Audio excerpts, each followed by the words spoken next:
Okay, in this lesson, we're going to look at the fourth of 5 design factors, and that is aesthetics. In this lesson, there are going to be slides that you're going to have to copy down into your notes, and there's 1 or 2 activities and creative exercises that I'd like you to do as well. At each time, just pause the video and crack on with the exercises. So what is aesthetics? Well, aesthetics is the study of beauty, right? And we say that aesthetically pleasing products appeal to all of our senses. Too easy, we become fixated on looks for beauty, especially during product design. But it's crucial to remember that a product which is truly beautiful, has features about it and qualities about it that appeal to all of our senses. We like the look of it, we like the feel of it, we like the smell of it, etc. But how do designers make a product beautiful? Well, there are some ideas here. I've chosen a Vespa scooter, which is often considered to be one of the nicest pieces of Italian design. And around it, I've put some of the words and some of the considerations that designers have when they're trying to make something beautiful. So starting at the top, we've got the texture of materials. Again, that's how things feel. We've got proportion, whether the shapes and the sizes of the individual components are in balance. We've got fashion. We've got something called harmony and contrast, okay, which is a bit of colour theory that we'll cover later in the course. Ideas of symmetry and pattern and line, all combining to make things beautiful in shape and colour. And finally, we've got material choice. The material choice, you'll know if you get inside a really expensive, really beautiful car, that there's a beautiful smell of like fresh leather and things like that as well. So smell and touch and looks and sound all contribute towards making something aesthetically pleasing or beautiful. So let's go back a little step here. I'd like you to copy the first couple of sentences into your jotter and hit the pause button, please.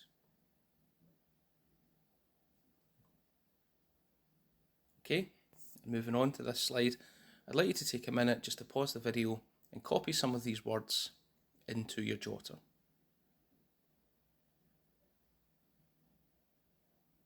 Okay, let's move on. So how do we talk about aesthetics? Because National 5 Design and Manufacture is going to ask you to describe aesthetics or comment on the aesthetics of something. Okay, and there's a little technique that I want to teach you here. It's a little sentence that you can use and reuse in order to talk about something being beautiful in front of you. And I've got 3 blanks in this sentence. I've got a green blank, blue and orange. The structure of the sentence says that the design has a something to give it a sense of something else so that it appeals to someone. Okay, that's the structure of the sentence. So if I asked you to talk about the beauty, the aesthetics of a product, we could use this structure in order to do so. So let's see what I mean by that, okay? So into the green box, you would put something from that word bank that you previously copied down. Something to do with colour or texture or shape or something like that, okay? The design has a colour to give it a sense of, and into the blue box, we're going to put a kind of feeling or a mood that we get from these things, okay? Now the skill and the knowledge is matching up these two ideas, the green words and the blue words. There's a skill in that, right, which you're going to learn over time. And the orange box is people, right? All kinds of people. And I've given you some examples here. These lists are not exhaustive in any way. But for example, if we were talking about that yellow Vespa scooter that we saw a moment ago, I may say something like, well, if somebody asked me if that Vespa was beautiful or what made it beautiful, I would say, well, the design has a bold yellow colour to give it a sense of speed and fashion so that it appeals to young professionals. You know? And you can see there that we can pretty much fit anything into that sentence in order to get our feelings across about aesthetics. I would like you to pause the video at this stage and I'd like to copy this slide into your notes, including the suggestions of the words in the big boxes. And if you can think of more or better words, then by all means put those in its place. Okay, so let's see this thing in practice. Here's an activity. Describe the aesthetics of the following objects. Remember, the structure. The design has a green to give it a sense of blue so that it appeals to orange.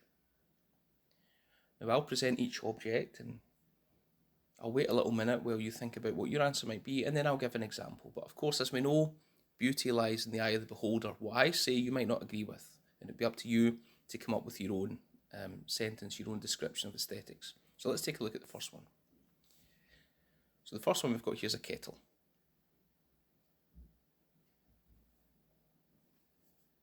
I may say something like, the design has a silvery metal to give it a sense of luxury so that it appeals to homeowners. That's the way I might describe that one. You might disagree. Let's see the next one. It's got a couple of pencil cases here.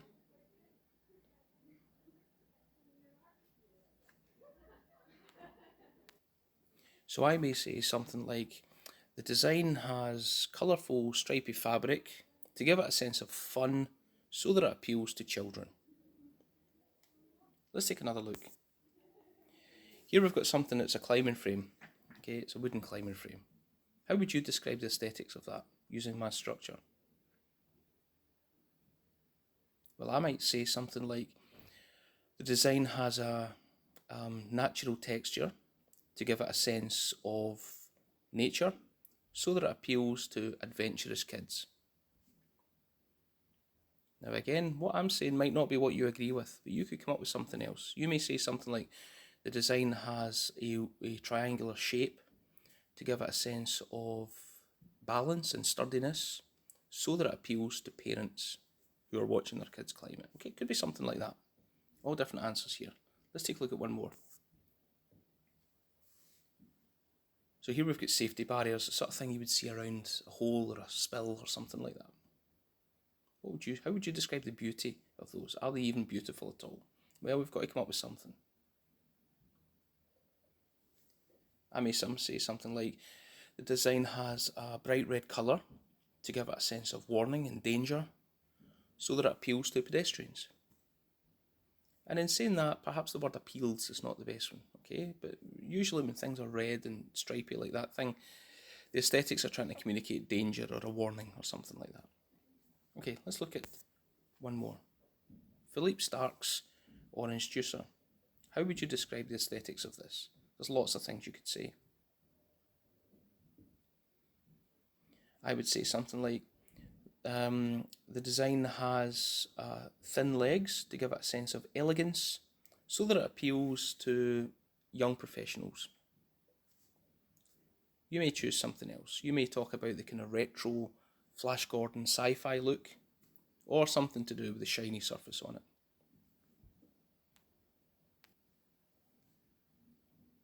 So I've got an activity for you now. I've given you a bog standard armchair there, the sort of thing that you would see in many people's living rooms and sitting rooms. And I want you to redesign the chair. I only want you to think about the aesthetics of it. So we're going back to that word bank that we covered a few slides ago, of shape and colour and symmetry and things like that. And I want you to redesign that armchair in 3 ways. I want you to design it so that it has a sense of joy and will appeal to children. I want you to redesign it so that it has a sense of luxury and will appeal to rich men. And C, I'd like you to redesign it so it has a sense of coziness and will appeal to women who watch movies. Do a sketch, use colour and things like that in your sketch. A decent quality, high quality sketch, please. And beside each sketch, I'd like you to write a short description of how you changed the aesthetics. Good luck.